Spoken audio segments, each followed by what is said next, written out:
आपने देखा है 2025 में अब ट्रेंड आ चुका है कॉम्पैक्ट साइज फोन्स का, जहां पर लोग अब बड़े बड़े बल्कि स्मार्टफोन नहीं बल्कि छोटे फोन चलाने पसंद कर रहे हैं। तो हमने देखा ये ट्रेंड स्टार्ट किया एप्पल ने जब उसने 2025 में अपना सबसे पहला और कॉम्पैक्ट साइज वाला फोन लॉन्च किया, आईफोन 16e।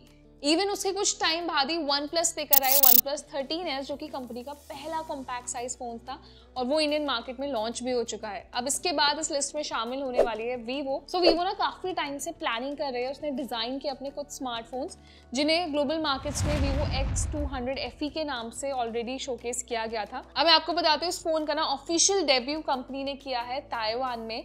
इवन इसका जो रीब्रांडेड वर्जन है जिसे वीवो S30 Pro Mini के नाम से ऑलरेडी चाइना मार्केट्स में भी लॉन्च किया जा चुका है। अब देखिए कुछ लोग मानते हैं कि दोनों अलग अलग फोन्स हैं, लेकिन कुछ लोग मानते हैं कि ये एक ही स्मार्टफोन है और शायद जब इंडियन मार्केट में ये फोन लॉन्च होगा तो ये वीवो X200 FE के नाम से ही आएगा। देखिए एक्सपेक्टेड तो यही था कि जून में फोन लॉन्च किया जाएगा, लेकिन अभी तक भी ऑफिशियल लॉन्च डेट अनाउंस नहीं हुई है। लेकिन ग्लोबल मार्केट्स में धीरे धीरे कंपनी इसकी लॉन्च को एक्सपैंड कर रहे हैं। अब देखिए जो वीवो X200 FE है ना, देखने में काफ़ी हद तक S30 Pro Mini जैसा ही लुक है, उसी के जैसे फीचर्स हैं। जैसे अभी जो ताइवान में वेरिएंट लॉन्च किया गया है उसमें आपको मिलता है MediaTek का सबसे powerful MediaTek Dimensity 9300 plus processor. And साथ ही में क्योंकि वीवो का ये सबसे कॉम्पैक्ट साइज फोन है तो इसमें मिलता है 6.31 इंच का एमोलेड डिस्प्ले, जिसमें है 1.5K रिजोल्यूशन और 120 हर्ट्ज हाई रिफ्रेश रेट। तो आप ये देखिए कि भाई जो ग्लोबल मार्केट्स में ये कॉम्पैक्ट फोन लॉन्च किया गया है, काफ़ी दमदार फीचर्स हैं। सिर्फ फोन का डिज़ाइन ही कॉम्पैक्ट बनाया गया है, लेकिन उसके अंदर जो फीचर्स हैं वही मिलते हैं आपको जैसे हम किसी दूसरे फ्लैगशिप फ़ोन में देखते हैं। और जो OnePlus 13s लॉन्च हुआ था ना इंडियन मार्केट्स में, ये उसको भी एक टफ कंपटीशन दे सकता है।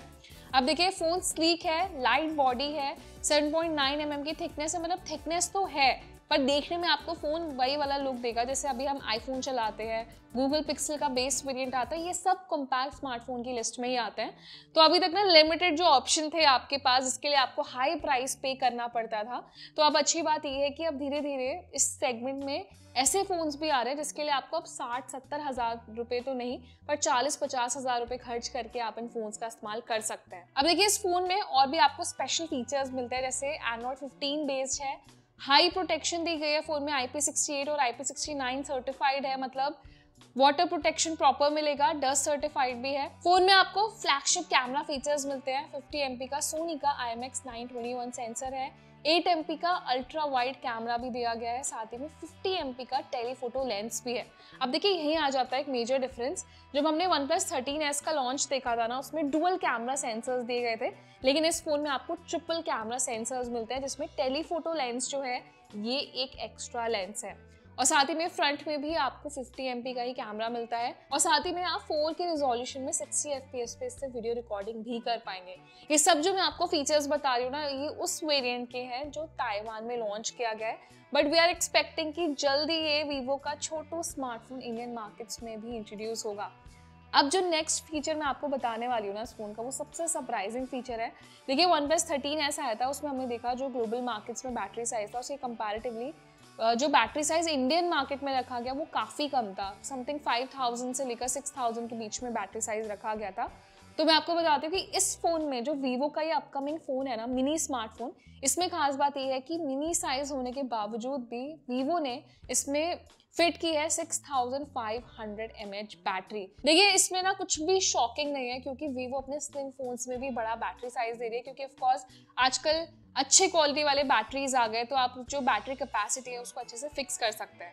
अब इसमें आपको 90 वॉट का फास्ट चार्जिंग सपोर्ट भी मिलता है। इसके अलावा कनेक्टिविटी फीचर्स में आपको Wi-Fi 7, Bluetooth 5.4, NFC, USB 2.0, Type-C port, ये सारे फीचर्स मिल जाते हैं। तो देखिए ये थे एक्साइटिंग फीचर्स जो आपको Vivo X200 FE में मिल जाते हैं। तो अब बात आती है प्राइस की। देखिए ताइवान में जो ऑलरेडी प्राइस रखा गया है ना, वो हाई वेरिएंट का काफ़ी हाई है, फ्लैगशिप प्राइस में ये फ़ोन लॉन्च किया गया है। लेकिन वी आर एक्सपेक्टिंग कि जब ये इंडियन मार्केट्स में आएगा या दूसरे ग्लोबल मार्केट्स में आएगा तो मे बी कंपनी से 40,000 to 50,000 तक के प्राइस पॉइंट में लॉन्च कर सकती है। तो देखिए ऑफकोर्स इंडिया के हिसाब से प्राइस ज़्यादा है, लेकिन अभी जितने भी कॉम्पैक्ट फ़ोन्स आते हैं, जैसे आईफोन आता है, गूगल पिक्सल फ़ोन आता है, उसके लिए आपको 50 से 60 हज़ार रुपये खर्च करने पड़ते हैं। तो ये स्पेसिफिकली OnePlus 13S का एक अच्छा कॉम्पिटिटर हो गया, और एटलीस्ट आपको लिस्ट में एक ऑप्शन मिल गया कि अगर आपको कॉम्पैक्ट फ़ोन बाय करना है, एक छोटा स्मार्टफोन खरीदना है जिसका डिस्प्ले बहुत ज़्यादा बड़ा ना हो, हाथ में ईजिली फिट हो जाए, तो आपके लिए एक आइडियल ऑप्शन होगा। तो आप हमें बताइए कि इस फ़ोन की आपसे क्या एक्सपेक्टेशंस हैं, क्योंकि ये फ़ोन जल्दी इंडियन मार्केट्स में आने वाला है, और आपको क्या लगता है कि इंडिया में इस फ़ोन का प्राइस क्या रहेगा। तो अपना एक ऑनेस्ट ओपिनियन हमें कमेंट सेक्शन में दें। वीवो लवर्स के साथ ये वीडियो शेयर करें, लाइक करें, और ऐसे ही टेक रिलेटेड वीडियोज़ के लिए हमारे चैनल को सब्सक्राइब भी करें।